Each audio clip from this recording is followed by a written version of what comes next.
Bismillahirrahmanirrahim. Assalamualaikum warahmatullahi wabarakatuh. Alhamdulillahirabbil alamin wa bihi nasta'inu ala umuri dunya waddin. Allahumma shalli wa sallim wa barik ala sayyidina Muhammad wa ala alihi sayyidina Muhammad walhamdulillahirabbil alamin. Segala puji bagi Allah, Tuhan seluruh sekalian alam. Pada kesempatan hari ini Wisanggeni TV akan berbagi sebuah keilmuan Jawa kuno yang dimana mungkin kalau untuk saat ini hanya sangat sedikit lah orang yang mengetahui atau belajar tentang sebuah keilmuan ini, karena bisa jadi zaman saat ini karena mungkin sudah dikatakan zaman semua serba digital, sehingga minat belajar masyarakat khususnya anak muda tentang pengetahuan ini mungkin sangat berkurang sekali. Tetapi apa salahnya bahwa kita untuk menelisik sebuah budaya, terlebih-lebih untuk nguri-uri atau untuk menghidupkan bahwa sebuah keilmuan ini memang pernah ada dan pernah berjaya pada zamannya dahulu. Sebuah keilmuan kuno atau bisa disebut dengan ilmu lawe. Jadi ketika kita berbicara lawe, mungkin akan terbersit di angan-angan kita. Lawe itu kan adalah sebuah benang, atau bahasa lain menyebutkannya benang telon, seperti itu. Atau kalau dalam di Pulau Bali itu bisa disebut dengan tridatu. Jadi mari kita ikuti sebuah pemahaman pembelajaran pengayaan materi tentang kasanah budaya Jawa, yaitu tentang ilmu lawe. Mungkin tidak ada salahnya kita untuk belajar ini. Jadi apa sebenarnya ilmu lawe itu? Setelah ditelusuri, ini sebenarnya keilmuan yang mungkin bisa dikatakan sangat kuno, bisa jadi dimiliki oleh orang-orang Waskita sejaman dengan zaman Wali Songo dulu. Beliau adalah Syekh Sajali. Apa ilmu lawe itu? Lawe artinya adalah dalam bahasa Jawa itu benang.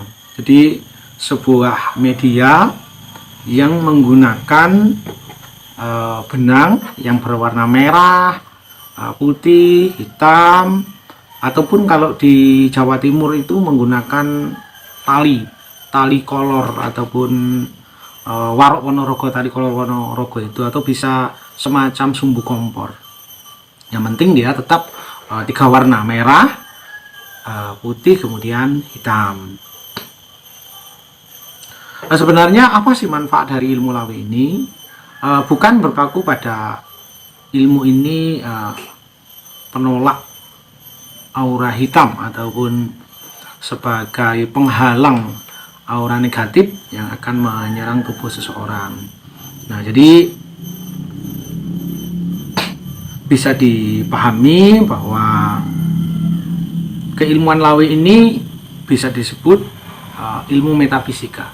Jadi kalau kita hitung-hitungan ilmu metafisika ini berbeda dengan matematika. Kalau matematika sampai kapanpun namanya 1 tambah 1 tetap akan 2, dan 5 tambah 5 tetap akan 10. Tidak mungkin 1 tambah 1 akan menjadi 7, itu tidak mungkin. Tetapi ketika kita berbicara masalah hitungan metafisik atau hal gaib, 1 tambah 1 bisa 11. Artinya sesuatu yang kelihatannya sepele, kita berdoa dengan serius, kemudian Allah meridhoi, mungkin hasilnya akan di luar kemampuan kita sendiri. Jadi siapa yang boleh mempelajari ilmu lawe? Siapapun boleh sebenarnya mempelajari ilmu lawe ini, asal dengan tujuan kebaikan. Saya tidak meminta-minta dari segi agama dan kepercayaan apapun sebenarnya ini, atau aliran apapun, karena ini muncul dari sebuah budaya. Yang terpenting adalah mempunyai keyakinan dalam diri tentang adanya Sang Pencipta. Intinya bahwa ilmu lawe adalah sebenarnya untuk penyembuhan, kemudian untuk penjagaan, dan bisa dipelajari oleh siapapun asalkan dengan niat baik dan tidak menyimpang dari norma masyarakat, kurang lebih seperti itu. Secara garis besar manfaat ilmu lawe adalah sepertinya yang sudah saya jelaskan sedikit tadi. bukan hanya terpaku pada penyembuhan saja, tapi bisa jadi ilmu ini adalah untuk penolak. Lebih dari itu, kemanfaatan ilmu lawe salah satunya adalah untuk menstabilkan energi tubuh pada seseorang, sehingga efeknya akan lebih dirasakan seperti bersemangat, kemudian menghindarkan seseorang dari segala jenis kiriman aura hitam ataupun santet dan sejenisnya. Ilmu lawe ini berpeluang besar menetralkan semacam guna-guna pelet dan lain sebagainya, karena pada zaman sekarang ini yang notabene masyarakat Indonesia ini walaupun sudah tidak sedikit yang meninggalkan tentang dunia klinik, tetapi secara diam-diam mereka tidak sedikit yang mempelajari tetapi mendapatkan informasi yang tidak jelas dan akhirnya menjadi korban penipuan. Biasanya seperti itu. Kemudian untuk perlindungan, untuk penjagaan, menghindarkan seseorang dari niat jahat yang sifatnya halus. Nah, ini yang susah untuk kita prediksi, karena ketika seseorang berniat jahat dengan etikat nyata, ya jelas bisa berlawanan dengan hukum. Tapi ketika niat jahat dan lain sebagainya itu berkeinginan untuk mencelakai seseorang dengan cara-cara yang tidak ksatria, nah ini kan susah. Jadi nenek moyang kita zaman dulu mungkin berbeda dengan masyarakat khususnya zaman saat sekarang ini, dan setiap daerah pun mungkin bisa jadi dengan pemahaman yang berbeda, kemudian dengan alat-alat, dengan media juga yang berbeda, tapi intinya mereka bertujuan yang sama, yaitu untuk menghindarkan sesuatu dari niat jahat yang menggunakan keilmuan yang bisa dikatakan adalah ilmu hitam. Tentu jika Anda seorang penyembuh ataupun kita seorang pelaku spiritual, tidak ada salahnya kita untuk melengkapi sebuah keilmuan ini. Jadi intinya untuk pengayaan sebuah keilmuan. Jadi syarat ketentuan pelajari ilmu lawe ini selain sebagai penyembuh, yaitu yang pertama, niatkanlah diri Anda menjadi seseorang yang bisa bermanfaat untuk orang lain. Pertama itu, dan tanpa membeda-bedakan suku, ras, agama dan lain sebagainya. Karena bisa jadi seseorang yang membutuhkan pertolongan kita bukan hanya yang sesuku dari kita, bukan hanya seagama dengan kita. Jadi mereka membawa keyakinan yang masing-masing untuk memecahkan sebuah permasalahan. Nah, ketika kita terbentur permasalahan dengan saat ini yang berhubungan dengan ilmu lawe, nah ini kan bisa kita manfaatkan. Kemudian luruskan niat Anda untuk menjadi penyembuh dan bertanggung jawab serta konsisten. Jadi sebuah keilmuan yang kita pelajari ini memang benar-benar ada sanadnya, dari mana kita belajar, terus kemudian guru kita siapa. Jadi nggak copy paste dari internet atau hanya mendengarkan, tidak. Terus hindari memanfaatkan pasien. Jadi artinya seperti ini, tidak sedikit bahwa seseorang yang bisa dikatakan ada pelaku spiritual, nanti ujung-ujungnya dia terjebak dalam dunia kriminal, karena yang mereka lakukan sebenarnya bukan sebuah keilmuan yang pernah mereka pelajari, mereka hanya sebuah akal-akalan saja. Nah, bisa hadir untuk memberikan sebuah pembelajaran untuk kita bersama, bahwa jika suatu saat jenengan mengetahui ada sebuah pemanfaatan benang kelon untuk sebuah pengobatan atau penjagaan, oh berarti ini ilmu lawi, seperti itu. Kemudian ketika kita dimintai tolong oleh seseorang, itu ada sebuah bahasa yang santun, bahwa kadang-kadang mereka belum kita beri sarana atau belum kita beri sebuah doa-doa ataupun media pengobatan, mereka telah merasakan nyaman. Karena apa? Tersugesti dengan apa yang kita ucapkan, kemudian dengan keikhlasan kita untuk membantu. Nah, lain cerita bahwa ketika nanti kita membantu seseorang dengan media tertentu yang mungkin nilainya tidak seberapa, si pelaku spiritual tersebut sudah mengatakan bahwa ini nanti maharnya sekian juta dengan minyak-minyak tertentu. Nah, ini hal-hal yang demikian ini bisa dikatakan bahwa ini sebuah penipuan. Nanti kita akan tahu bahwa hal-hal yang demikian ini harus kita hindari. Nah, kemudian bantulah orang-orang yang ingin disembuhkan, bukan orang-orang yang hanya ingin mencoba-coba. Karena ya orang-orang yang ingin hanya mencoba itu berbeda dengan orang-orang yang benar-benar ingin kita sembuhkan. Kemudian fokuslah pada penyembuhan yang Anda lakukan.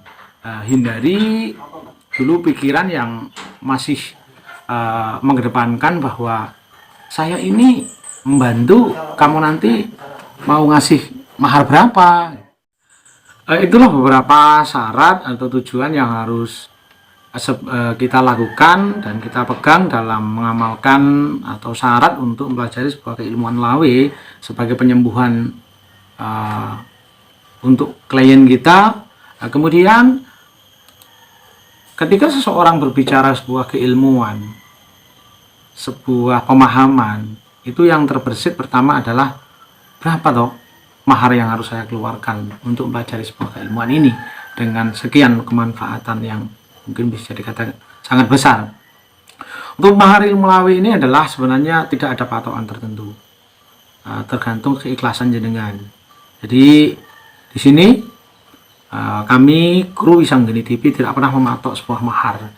Intinya bahwa ketika sebuah keilmuan ini kami terima dengan ijazah seorang guru, kemudian kami ikhlas diniatkan untuk mendapatkan amalan ini menjadi sebuah amalan yang bisa kami petik di kemudian hari nanti fadilahnya. Jadi terus jenengan bisa menerima dan niat untuk mempelajari, artinya bahwa keilmuan ini sudah menjadi bagian hak jenengan semua. Tapi jika Anda memang benar-benar ingin pelajari keniatan ini, tidak ada salahnya nanti jenengan bisa menghubungi nomor kontak Wisanggeni TV yang tertera di kolom komentar nanti. Kemudian cara-cara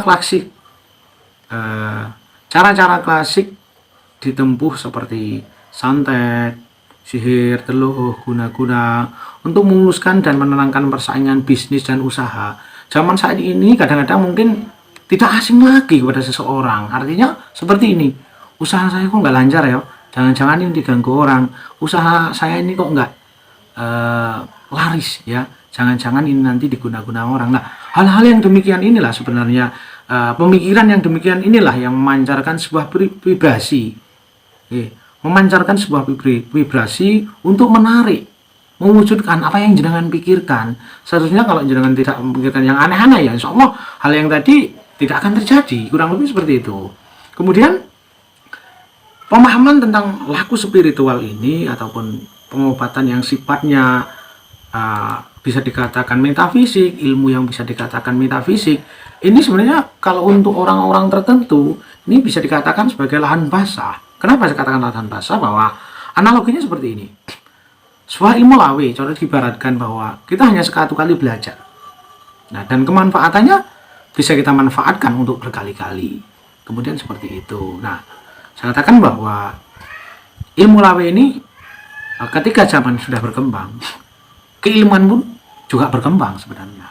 Jadi tidak menuntut kemungkinan bahwa sebuah keilmuan lawe nanti dapat dipadukan dengan seni pernapasan ataupun olah napas lah, seperti itu. Nah, untuk orang-orang awam yang belum pernah melakukan laku tirakat dan belum paham perihal ilmu penyembuhan sekalipun, sebenarnya bisa untuk menjalani sebuah keilmuan ini dan tidak sulit untuk menyelesaikan dengan sangat baik.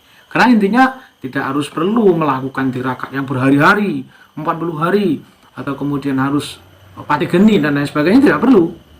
Kenapa demikian? Karena pada dasarnya bahwa laku tirakat yang ada dalam ilmu lawe ini tidak demikian.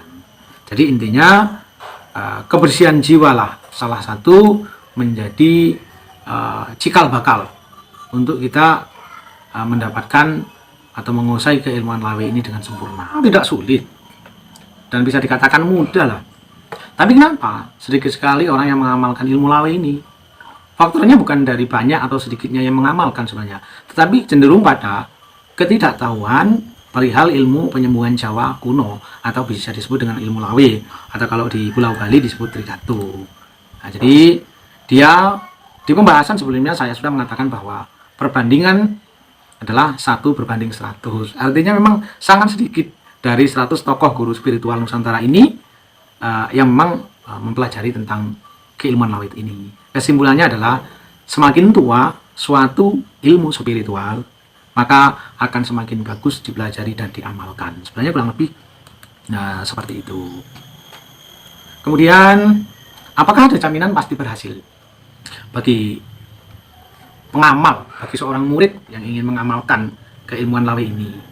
Sepertinya kok aneh ya jika terkesan kurang etis juga kalau seorang spiritualis lah ada jaminan mengatakan ini nanti pasti berhasil, ini dengan membayar mahar sekian pasti saya jamin pasti berhasil. Nah, itu sebuah kesombongan saya katakan. Nah, saya memberikan analoginya seperti ini. Ibarat seorang dokter saja lah. Apakah dokter bisa memberikan jaminan kepastian sembuh? Saya rasa tidak demikian. Jadi berdasarkan obat, diagnosa yang saya berikan, mudah-mudahan Allah memberikan kesembuhan. Jadi lebih bijak seperti itu saya katakan. Masalah sembuh dan tidak itu ya urusan yang Maha Kuasa, urusan Allah Subhanahu wa taala. Jadi dan orang yang Anda sembuhkan juga yakin dalam dirinya bahwa metode ataupun cara yang saya pakai ini mungkin bisa menjadi sebuah wasilah kesembuhan untuk sakit saya dan untuk permasalahan saya. Terima kasih masih bersama kami, sahabat Wisanggeni TV. Demikianlah penjelasan tentang ilmu lawe, dan untuk ijazah keilmuannya nantikan tayangan video selanjutnya di part kedua. Jangan lupa like, komen, dan share-nya. Masih tetap bersama kami, kru Wisanggeni TV. Salam sejahtera.